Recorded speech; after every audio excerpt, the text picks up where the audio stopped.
Question number third अब हम solve करने वाले हैं। क्वेश्चन नंबर थर्ड में देखो क्या बोला है आपको कि जो भी आपको सेट्स दिए गए हैं इन सभी को रोस्टर फॉर्म में क्या करो, कन्वर्ट करो।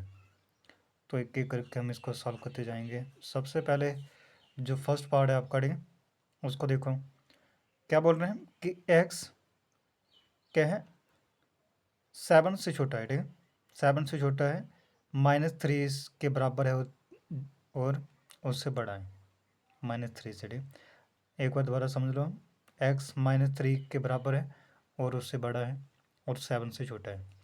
तो इस सेट को हम क्या करेंगे, ए से डिनोट कर लेते हैं। ठीक है, ए से हमने इसको डिनोट किया और लिखना पड़ेगा आपको। तो देखो क्या होगा जी, -3 -2 -1 0 और फिर आगे लिखते चलो 1 2 3 4 5 कहाँ तक जाएंगे, 6 तक। 7 नहीं आएगा। ठीक है, क्योंकि 7 से छोटा था बड़े। फिर सेकंड पार्ट, तो सेकंड पार्ट को क्या करना है आपका, जहाँ पे आपने बी लिखना है। ठीक है, इस साइड को हम बी से नोट करेंगे। तो इसको समझ लो, स्टेटमेंट क्या बोला इन्होंने, एक्स क्या है, नेचुरल नंबर है जो 6 से छोटा है। ठीक है, तो 6 से छोटा है तो क्या क्या नंबर होगा बड़े, आपको पता है नेचुरल नंबर कौन से होते हैं, 1 से स्टार्ट होते हैं। ठीक, 1 2 3 4 और 5 यही होंगे। ठीक है, 6 नहीं होगा। ठीक है, क्योंकि 6 से छोटा है ना, इसलिए। ठीक है, आप देखो थर्ड पार्ट, तो थर्ड पार्ट में क्या बोला है, ठीक है, इसको हम सी से नोट करेंगे। ठीक है, तो क्या बोला इन्होंने कि एक्स जो है ये 2 डिजिट नेचुरल नंबर है और ये जो नंबर होंगे, ठीक, जिनका सम क्या होगा, 8 के बराबर होगा। ये थोड़ा कॉम्प्लिकेटेड क्वेश्चन है। ठीक, ध्यान से समझते हो इसको। ठीक, 2 डिजिट नंबर है, साथ में उन दोनों नंबर का जो सम होगा वो क्या होगा, 8 के बराबर होगा। तो देखो क्या नंबर हो सकते हैं बेटे, 2 डिजिट नंबर आपको पता तो है। ठीक है, कौन से नंबर होते हैं बेटे, 2 डिजिट नंबर कौन से होते हैं, जो 10 से लेकर 99 के बीच में होते हैं, वो सभी 2 डिजिट नंबर है। तो 2 डिजिट नंबर नेचुरल नंबर आपको बताना है। ठीक है, समझा गया।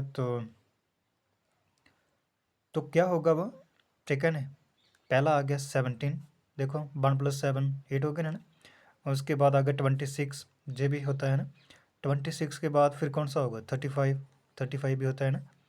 35 और कौन सा होगा बताओ, 44, 44 के बाद कौन सा हो सकता है, 53, 53 इसके बाद 62, 62 के बाद 62 के बाद 71, 71 इसके बाद कोई हो सकता है, 80 भी है। ठीक है, 80 भी है। ठीक है, तो 80 तक ही, ठीक है नहीं, तो नंबर होंगे। ठीक, ठीक है नहीं, जो जिनका सम किसके इक्वल होगा, 8 के बराबर। ठीक, ऊपर चले जाएंगे तो फिर 8 से ऊपर हो गया बड़े, तो यही आपका आंसर होगा।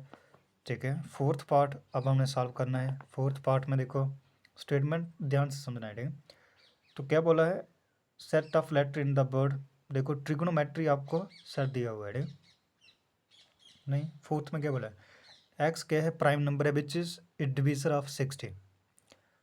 तो एक्स देखो डी पार्ट में क्या बोला है, एक्स क्या है हमारे पास प्राइम नंबर है। एक्स हमारे पास प्राइम नंबर है, ठीक है नहीं, और साथ में देखो क्या है, 60 का वो डिवाइज़र भी है।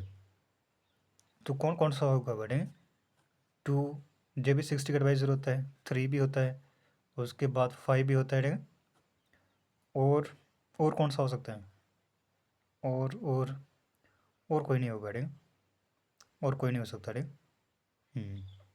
बाकी डिवाइज़र डिवाइज़र तो बहुत सारे हैं 60 के, लेकिन जो क्या करें प्राइम नंबर हो तो वो सिर्फ यही है। ठीक है, फिर उसके बाद फिफ्थ पार्ट आपका, फिफ्थ पार्ट में देखो क्या बोला है, ठीक है नहीं, तो set of letter in the word trigonometry. तो ट्रिग्नोमेट्री को अब आपको क्या करना है, रोस्टर फॉर्म में लिखना है। तो क्या ध्यान देना है आपको, कोई भी वर्ड रिपीट नहीं होना चाहिए। ठीक है, तो टी पहला वर्ड आ गया, दूसरा आर, उसके बाद आई, ठीक है, उसके बाद जी, उसके बाद ओ, उसके बाद एन, उसके बाद एम, उसके बाद ई, उसके बाद क्या आएगा, बाई। तो यही आपका आंसर है। उसके बाद सिक्स पार्ट, तो सिक्स पार्ट को एफ से नोट करेंगे हम। तो ये कितना है, ठीक है, जहाँ पे नंबर क्या दिया आपको, ठीक है नहीं, तो वर्ड दिया है आपको बेटर, तो इसको रोस्टर फॉर्म में लिखोगे। तो ध्यान देना है आपको, वर्ड रिपीट नहीं होना चाहिए।